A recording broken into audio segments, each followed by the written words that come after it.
a small job to do on the coupe today, and it's just a small adjustment, won't take long, and most people never even consider doing it, probably never did it their whole life. But what I'm going to do is I'm going to adjust the play in the steering wheel. And here's my steering box down there, that chrome thing. And you think it would be easy on this because everything is wide open, but the frame on this car is only 22 inches wide. So although it looks like there's plenty of room there, I actually don't have much room because the engine block is in the way. But if anybody else does this on their own car, they'll probably have plenty of room. And this steering box is, they call this a Vega box, but almost all your steering boxes are the same. They adjust the same way. You know, Jeeps and trucks and whatever you got. But let me show you how much play I have in this steering wheel. I'm going to throw you up on the tripod for a minute. Hold on. Alright, it's a little dark in here, but the best way for me to show you the play is to sit you in the front seat there, so get comfortable.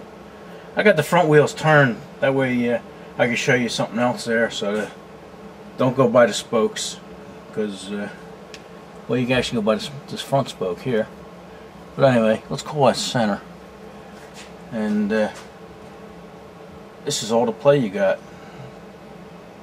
You know, it doesn't look like much, but when you're driving down the road, that's a lot. Let's see what we got here. Here at center, pretty much at center there. You got, see, I'm only using my little finger here to turn this wheel, so it's not like I'm putting any kind of pressure on this wheel. But anyway, let's try that again. All right.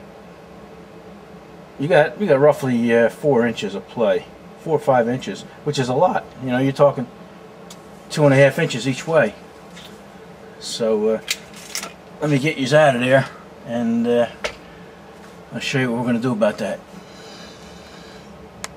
Alright, I have the wheels turned out so you can see exactly how bad that is. You see the steering wheel? My hand going all up and down there. You turn here and you look at the wheel, and that's not moving at all.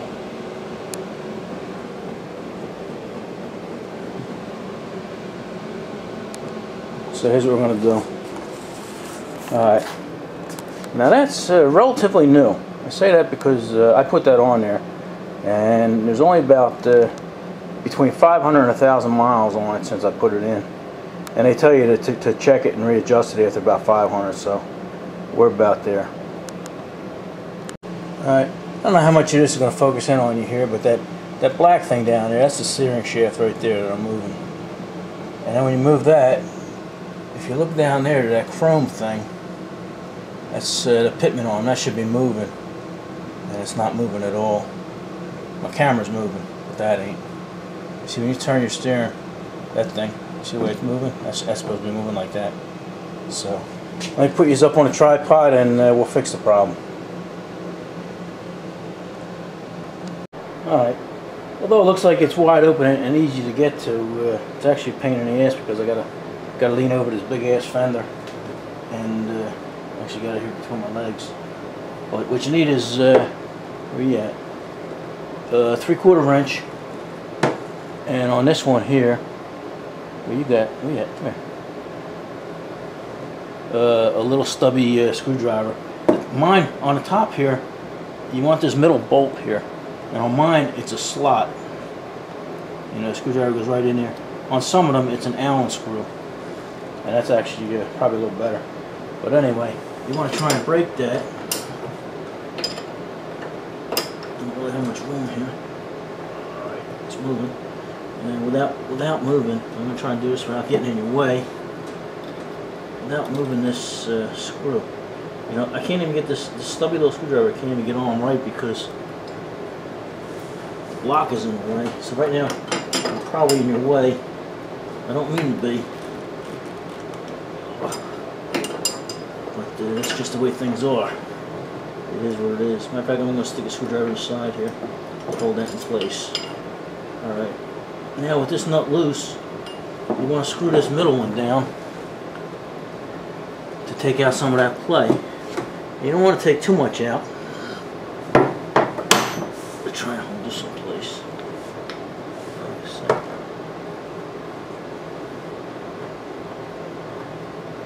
Okay. I screwed that maybe about 2 turns. That feels pretty good. You don't want to screw it too tight because then you'll wear out your steering box prematurely. So let me shut you off and I'm going to go check the play. Alright, I tightened that up. I actually had to get an angle screwdriver here to hold that tight because I really couldn't grip on that. But all you do is stick your wrench on there and hold that in place. And then, like I said, I already tightened this up. And you should be good to go. So I don't know if I told you, I meant to tell you to make sure your steering wheel and your wheels are straight when you do this and not turned like they were. Alright, now you see I can, if I jerk it I can move that wheel, but with my finger I can't really move that steering wheel. Now if I shake it back and forth a very little bit like this, you can actually see a little movement in the front tires. But that's not where you want to look. You want to look, I'm going to jack these up and turn the wheel so we can see the pitman arm and the steering column. Then you can see exactly how much play you have. Alright, I got these positioned now so you can maybe see the steering column, which is here, the steering wheel. And down here is your pitman arm. I don't know how well you can see it because of the light, but I'm going to turn the wheel, and what you want is you want them to both move in unison, you know, just like that. Just that little bit of turn and your pitman arm is turning, so we're good to go. Like I say, that's something that nobody ever thinks about and never does, but it's easy enough to do. Alright, enough of this.